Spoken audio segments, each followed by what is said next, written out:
വിഷ്ണുശാലിനിയുടെ പുതിയ എപ്പിസോഡിൽ അങ്ങനെ മധുശ്രീ ഉള്ള സ്ഥലത്തേക്ക് സുസ്മിതയാണെങ്കിൽ എത്തുന്നുണ്ട്. അതേസമയം കുട്ടികളാണെങ്കിൽ കാറിൻ്റെ ഡിക്കിയിൽ തന്നെ ഇരിക്കുകയാണ്. സുസ്മിത മധുശ്രീയുടെ അടുത്തേക്ക് ചെന്നിരിക്കുകയാണ്.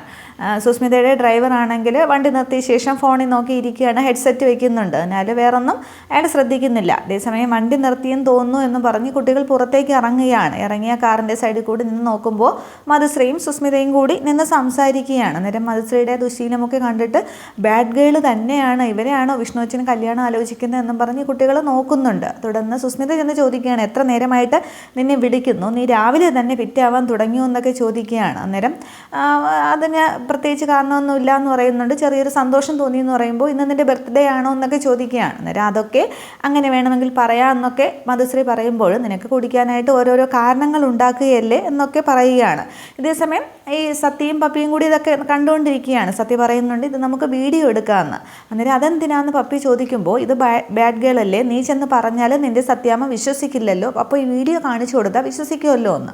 അന്നേരം അത് ശരിയാണെന്ന് പറഞ്ഞിട്ട് അവരങ്ങനെ മൊബൈലിൽ ഷൂട്ട് ചെയ്യുകയാണ്, വീഡിയോ എടുക്കുകയാണ് ഇവർ തങ്ങളിൽ സംസാരിക്കുന്നതൊക്കെ. തുടർന്നും ഈ മധുശ്രീ ആണെങ്കിൽ കുടിക്കുകയും പുകവലിക്കുകയും ഒക്കെ ചെയ്യുന്നുണ്ട്. അതൊക്കെ സുസ്മിത നോക്കിക്കൊണ്ട് നിൽക്കുകയാണ്. നിനക്കൊരെണ്ണം ഒഴിക്കട്ടെ എന്ന് ചോദിക്കുമ്പോൾ വേണ്ട, ഞാനൊരു മേയറാണ്, അങ്ങനെ എല്ലാ കാലത്തും എല്ലാ സമയത്തും ഒന്നും പറ്റില്ല എന്ന് പറയുകയാണ്. അന്നേരം സുസ്മിത ആണെങ്കിൽ മധുശ്രീയോട് ചോദിക്കുന്നുണ്ടോ, നിന്നെ എനിക്ക് ഇഷ്ടപ്പെട്ടത്, നീ സിവിൽ സർവീസൊക്കെ പാസ്സായതല്ലേ, അതുകൊണ്ടൊക്കെയാണ് എനിക്ക് ബഹുമാനം തോന്നിയത് എന്നൊക്കെ പറയുമ്പോൾ അതൊക്കെ ഒരു കഥയാണെന്ന് പറയുന്നുണ്ട്. തുടർന്ന് ട്രെയിനിങ് വരെ പോയിട്ട് നീ എന്താ തിരിച്ചു പോകുന്നത് എന്നൊക്കെ, അന്ന് വേണ്ടാന്ന് വെച്ചതെന്നൊക്കെ സുസ്മിത ചോദിക്കുമ്പോൾ അങ്ങനെ കളക്ടറും എല്ലാമൊക്കെ തലയിലെടുത്ത് വെച്ചാൽ ഇങ്ങനെ പല സ്ഥലത്തും കുടിച്ച് കൂത്താടി എൻ്റെ ഫ്രീ ബേഡായിട്ട് ഇങ്ങനെ നടക്കാനായിട്ട് സാധിക്കില്ലല്ലോ, ഇപ്പോൾ എനിക്ക് എന്തും ചെയ്യാം, എവിടെ പോവാം, എവിടെ ഇരിക്കാം, പക്ഷേ നീ പറഞ്ഞില്ലേ നീ മേയറാണെന്ന്, അപ്പോൾ നിനക്ക് കുറേ ചുറ്റുമതിലുകളും ഒക്കെ ഉണ്ട്, നിനക്ക് എന്നെ പോലെയൊന്നും പറ്റില്ല എന്ന് പറയുന്നുണ്ട്.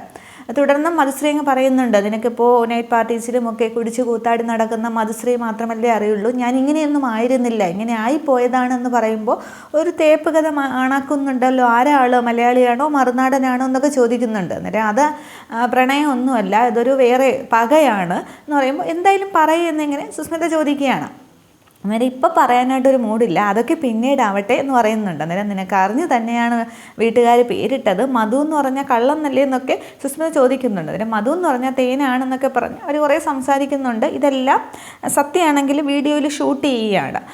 തുടർന്ന് നീ ഇപ്പോൾ എന്തിനാ എന്നെ കാണാൻ വന്നത്, അതൊക്കെ മറ്റൊരു അവസരത്തിൽ പറയാമെന്ന് പറയുകയാണ്. അന്നേരം നാളെയാണ് നിൻ്റെ പെണ്ണ് കാണൽ, നീ ഇങ്ങനെ രാവിലെ അടിച്ച് വിറ്റായാലും എങ്ങനെയാണെന്ന് ചോദിക്കുന്നുണ്ട്. അന്നേരം അത് നാളെയല്ലേ, പിന്നെ നിനക്ക് വേണമെങ്കിൽ ഞാൻ ഇന്നേ നന്നാവാം, ഇല്ലെങ്കിൽ 1 വർഷം മുന്നേ നന്നാവാം എന്നൊക്കെ പറയുമ്പോൾ നീ എന്താ എന്നെ കളിയാക്കുകയാണോ എന്ന് ഇങ്ങനെ സുസ്മിത ചോദിക്കുകയാണ്. അന്നേരം നീ എന്നെ ബൗദ്ധ വിഹാരത്തിൽ നിന്നൊന്നും അല്ലല്ലോ കണ്ടുപിടിച്ചത്, ഇതിപ്പോൾ വീട്ടുകാരെന്നെ കല്യാണം നിർബന്ധിക്കുന്നുണ്ട്, ഞാനാണെങ്കിൽ ഒരുത്തനെ കെട്ടുകയാണെങ്കിൽ അവൻ്റെ കാര്യം കട്ടപ്പോകയാവാനാണ് സാധ്യത, പിന്നെ നീ എന്നെ കൊണ്ട് അവനെ കെട്ടിക്കുന്നു, അവൻ്റെ പേരെന്താന്നൊക്കെ ചോദിക്കുന്നുണ്ട്. അന്നേരം വിഷ്ണു എന്ന് പറയുകയാണ്.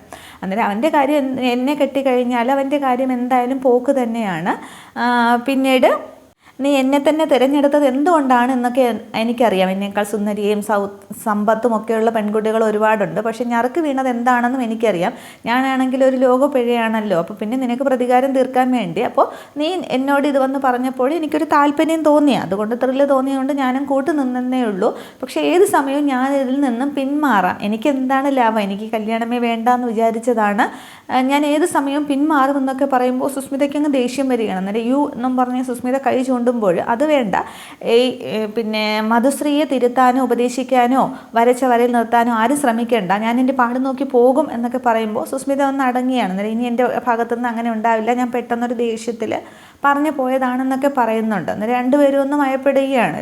സുസ്മിതയുടെ വാശിയും ഒന്നും മധുശ്രീയുടെ അടുത്ത് ചിലവാവില്ല, ഒരു നയത്തിൽ കൊണ്ടുപോയാലേ അതിൻ്റെ കാര്യങ്ങൾ നടക്കൂ എന്നവിടെ സുസ്മിതയ്ക്ക് ബോധ്യപ്പെടുകയാണ്. തുടർന്ന് ചോദിക്കുന്നുണ്ട്, നിനക്ക് ഞാനൊരു കാര്യം കൂടി പറയാനാണ് വന്നത്, നാളെ പെണ്ണ് കാണല്ലേ, അപ്പോൾ കുറച്ച് ഡ്രസ്സ് എടുത്താലോ, അവരെ കുറച്ച് ഇമ്പ്രസ് ചെയ്യാനായിട്ട്, പിന്നെ നിനക്ക് ഇഷ്ടമല്ലെങ്കിൽ വേണ്ട എന്നൊക്കെ പറഞ്ഞ് സുസ്മിത ഇരിക്കുകയാണ്. അന്നേരം മധുശ്രീ ഒന്നും മിണ്ടുന്നില്ല.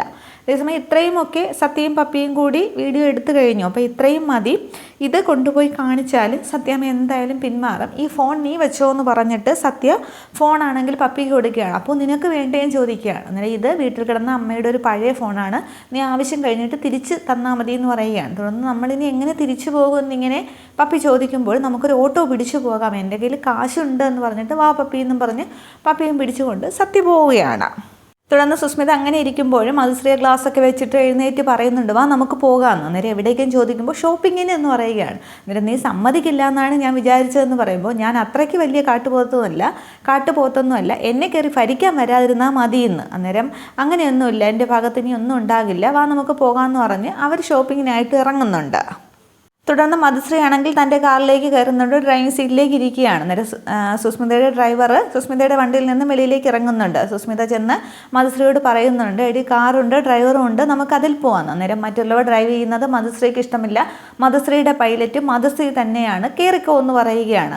കമാൻഡ് ഒന്നും വേണ്ട എന്ന് പറയുമ്പോൾ ഗത്യന്തരമില്ലാതെ സുസ്മിത അതിനകത്തേക്ക് കയറുന്നുണ്ട്. അന്നേരം എൻ്റെ ഡ്രൈവിങ്ങിനെ കുറിച്ച് കേട്ടിട്ടുണ്ടോ എന്ന് ചോദിക്കുകയാണ്. അന്നേരം ഡ്രൈവിംഗ് കണ്ടിട്ടുണ്ടോ എന്ന് ചോദിക്കുകയാണ്. അന്നേരം ഇല്ല, കേട്ടിട്ടുണ്ട് എന്ന് പറയുകയാണ്. അന്നേരം മറ്റുള്ളവർ ഓടിക്കുമ്പോൾ ഇതൊരു സാധാരണ കാറാണ്, പക്ഷെ മധുശ്രീ ഓടിക്കുമ്പോൾ ഇത് പ്ലെയിൻ ആണ്, പ്ലെയിൻ എന്ന് പറഞ്ഞിട്ട് സീറ്റ് ബെൽറ്റ് ഒക്കെ ഇടാൻ പറയുകയാണ്. തുടർന്ന് സുസ്മിത സീറ്റ് ബെൽറ്റ് ഒക്കെ ഇടുന്നുണ്ട്.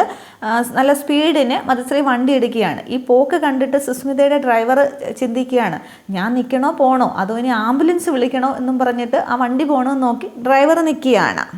തുടർന്ന് മധുശ്രീയുടെ ഡ്രൈവിങ്ങിൽ ആകെ പേടിച്ച് സുസ്മിത ഇരിക്കുകയാണ്. അയ്യോ മധു പതുക്കെ എന്നൊക്കെ പറയുന്നുണ്ട്. അന്നേരം നോ കമാൻഡ്സ് എന്നൊക്കെ പറഞ്ഞ് നല്ല സ്പീഡിന് ഈ മധുശ്രീ ആണെങ്കിൽ വണ്ടി ഓടിച്ച് പോവുകയാണ്. അതേസമയം വേറൊരു റോഡിൽ കൂടി വരുന്ന ശാലിനിയെ കാണിക്കുന്നുണ്ട്. അന്നേരം പതുക്കെ പോയാൽ മതി രാമേട്ടാന്നിങ്ങനെ ശാലിനി പറയുന്നുണ്ട്. ശാലിനി എന്തോ ഫയലൊക്കെ നോക്കിക്കൊണ്ട് നിൽക്കുകയാണ്. അന്നേരം ഇതേസമയം എതിരെ വരുന്ന വണ്ടികളൊക്കെ ഇടിക്കുമെന്നൊക്കെ പറഞ്ഞ് മധുശ്രീയുടെ കയ്യിൽ കയറി പിടിക്കാനൊക്കെ സുസ്മിത ശ്രമിക്കുന്നുണ്ട്. പക്ഷേ മധുശ്രീ അങ്ങ് നല്ല സ്പീഡിന് പോവുകയാണ്. തുടർന്ന് വേറൊരു വളവ് തിരിഞ്ഞെത്തുമ്പോൾ ഈ ശാലിനി വണ്ടിയിൽ കൊണ്ടുവച്ച് ഇടിക്കുകയാണ് മധുശ്രീ ആണെങ്കിൽ. അന്നേരം അയ്യോ ഞാൻ നിന്നോട് നേരത്തെ പറഞ്ഞതല്ലേ എന്നും പറഞ്ഞ് സുസ്മിത വഴക്ക് പറയുമ്പോൾ, നീ പേടിച്ചു പോയോ, അവനെ ഞാൻ ഹാൻഡിൽ ചെയ്തോളാം എന്നും പറഞ്ഞ് ആകെ ദേഷ്യത്തിൽ മധുശ്രീ ഇങ്ങോട്ട് കാലിൽ നിന്ന് ഇറങ്ങുകയാണ്. അന്നേരം ശാലിനി ആണെങ്കിൽ പെട്ടെന്ന് ആ ഒരു ഇടിയിൽ ഇങ്ങനെ കുറച്ച് ഇങ്ങനെ അന്തം വിട്ടിരിക്കുകയാണ്. അന്നേരം അതിനുശേഷം ഫ്രണ്ട് ഗ്ലാസിൻ്റെ ഡ്രൈവർ ഗ്ലാസിൻ്റെ ഡോറിൽ വന്ന് തട്ടിയിട്ട്, ഇടോ എന്താ കാണിച്ചത്, എൻ്റെ റോങ് സൈഡിൽ വന്ന് എൻ്റെ വണ്ടിയിൽ കൊണ്ടുവന്ന് ഇടിച്ചു എന്നും പറഞ്ഞ് മധുശ്രീ ശാലിനിയുടെ ഡ്രൈവർ രാമേട്ടനെ അങ്ങോട്ട് വഴക്ക് പറയുകയാണ്. അന്നേരം രാമേട്ടൻ ഇങ്ങനെ തിരിഞ്ഞു നോക്കിയിട്ട്, മോളെ ഈ കൊച്ചു പറയുന്നത് കേട്ടോ, റോങ് സൈഡിൽ കയറി വന്നിട്ട്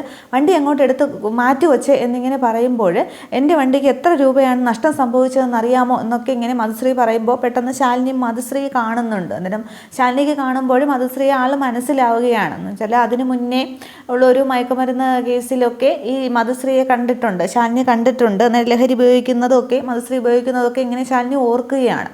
തുടർന്ന് മോളെ ഈ കൊച്ചു പറയുന്നത് കേട്ടില്ലേ എന്നിങ്ങനെ ഒന്നുകൂടി രാമേട്ടൻ തിരിഞ്ഞ് പറയുമ്പോൾ, തൻ്റെ മോളുണ്ടായിരുന്നു എന്ന് പറഞ്ഞിട്ട് ഈ രാമേട്ടൻ്റെ ഷർട്ടിന് ഇങ്ങനെ കോളറിന് ഇങ്ങനെ കുത്തിപ്പിടിക്കുകയാണ് ഈ മധുശ്രീ. അന്നേരം ബാക്കിൽ നിന്നുകൊണ്ട് ശാലിനി ആണെങ്കിൽ ആ കൈ കയറി മധുശ്രീയുടെ കയ്യിൽ കയറി പിടിക്കുകയാണ്. ഒരു മോള് കൂടി ഉണ്ട് എന്നിങ്ങനെ പറയുമ്പോൾ ശാലിനിയുടെ മുഖം കാണുകയാണ്. അന്നേരം ശാലിനിയുടെ മുഖം കാണുമ്പോൾ മധുശ്രീ ആണെങ്കിൽ ആകെ അങ്ങ് പേടിക്കുന്നുണ്ട്, കൈയൊക്കെ വിറയ്ക്കുന്നുണ്ട്, ആകെ ഒരു പേടിക്കുകയാണ്. അന്നേരം തനി ആ കൈ അങ്ങ് വിടുകയാണ്. ഈ തുടർന്നാണ് ശാലിനി കാറ് തുറന്ന് ഇറങ്ങുമ്പോഴാണ് സുസ്മിത കാണുന്നത്. അന്നേരം ആര് കാണരുതെന്ന് ആഗ്രഹിച്ചോ അവളെ തന്നെ പോയി കണ്ടു. ഇനി നാളത്തെ പെണ്ണ് കാണലും മുടങ്ങും. ശാലിനിയുടെ വണ്ടിക്കാണോ അവൾ പിന്നെ കുറുക്ക് കൊണ്ടുവച്ചത്, ഇതിൽ നിന്ന് ഇറങ്ങാതിരിക്കാമെന്നും പറഞ്ഞ് സുസ്മിത കാറിൽ നിന്ന് ഇറങ്ങുന്നില്ല, അകത്ത് തന്നെ ഇരിക്കുകയാണ്. അതേസമയം പോലീസ് വണ്ടിയും പുറകെ നിന്ന് വന്ന് അവിടെ നിർത്തുന്നുണ്ട്. തുടർന്ന് മധുശ്രീ ഇങ്ങനെ ശാലിനിയെ തന്നെ നോക്കി നിൽക്കുന്നുണ്ട്. അന്നേരം 6 വർഷത്തിന് മുമ്പുള്ളൊരു കൂടിക്കാഴ്ച മാഡത്തിന് എന്നെ മനസ്സിലായോ എന്ന് ചോദിക്കുകയാണ്. ശാലിനി വിഷ്ണു IAS എന്ന് പറയുന്നുണ്ട്. അന്ന് നീ എന്നെ കണ്ടു പിരിയുമ്പോൾ എന്നെ എന്തൊക്കെ ആക്കിക്കളയുമെന്ന് പറഞ്ഞല്ലോ, അതേ വട്ടപൂജ്യത്തിൽ നിന്നും ഇത്തിരി വലിയൊരു പൂജ്യമായിട്ട് നീ നിൽക്കുകയാണല്ലേ എന്നൊക്കെ പറയുമ്പോൾ തലകുനിച്ച് തന്നെ മധുശ്രീ നിൽക്കുകയാണ്. ഒന്നും പറയാനായിട്ട് സാധിക്കുന്നില്ല ശാലിനിയുടെ അടുത്ത്. തുടർന്ന് എന്താ മാഡം പ്രശ്നം എന്നിങ്ങനെ ചോദിക്കുമ്പോൾ പോലീസ് ഒന്ന് ചോദിക്കുമ്പോൾ സ്മെല്ലടിച്ചിട്ടും തനിക്ക് മനസ്സിലായില്ലേ എന്ന് ചോദിക്കുകയാണ്. മദ്യപിച്ച് വണ്ടി ഓടിക്കുന്നു, ആളിന് നേരെ കയ്യേറ്റം ശ്രമിച്ചു, ഡ്യൂട്ടി തടസ്സപ്പെടുത്തി, അതിനെതിരെയൊക്കെ ഒരു കേസ് ഫയൽ ചെയ്ത് അടുത്ത സ്റ്റേഷനിൽ നിന്നും കേസ് എഴുതണം എന്നിങ്ങനെ പറയുമ്പോൾ മധുശ്രീ ഇങ്ങനെ നോക്കിക്കൊണ്ടിരിക്കുകയാണ്. സുസ്മിത ഇതെല്ലാം കേട്ട് കാറിനകത്ത് തന്നെ ഇരിക്കുന്നുണ്ട്. തുടർന്ന് ആ ലൈസൻസ് ഇല്ലേ അതുകൂടി അങ്ങ് കട്ട് ചെയ്തേക്ക് എന്നിങ്ങനെ സുസ്മിത പോലീസുകാരനോട് പറയുകയാണ്. അന്നേരം മധുശ്രീ ഒന്നും മിണ്ടുന്നില്ല. തുടർന്ന് ശാലിനി ആണെങ്കിൽ മധുശ്രീ ഇങ്ങനെ ഒരൊറ്റ നോട്ടം നോക്കിയിട്ട് തിരികെ കാറിൽ കയറുകയാണ്. അത്രയും ആകുമ്പോൾ എപ്പിസോഡ് അവസാനിക്കുന്നുണ്ട്. തുടർന്ന് ശാലിനിയുടെ വണ്ടി അങ്ങ് പോകും. അതിനുശേഷമായിരിക്കും സുസ്മിത കാറിൽ നിന്ന് ഇറങ്ങുന്നത്. പക്ഷേ മേയറുണ്ട് എന്ന് കരുതി പിന്നെ അറസ്റ്റ് ചെയ്യാതിരിക്കില്ല, മധുശ്രീ അറസ്റ്റ് ചെയ്യാതിരിക്കില്ല. മധുശ്രീ അറസ്റ്റ് ചെയ്ത് സ്റ്റേഷനിലേക്ക് തന്നെ കൊണ്ടുപോകും.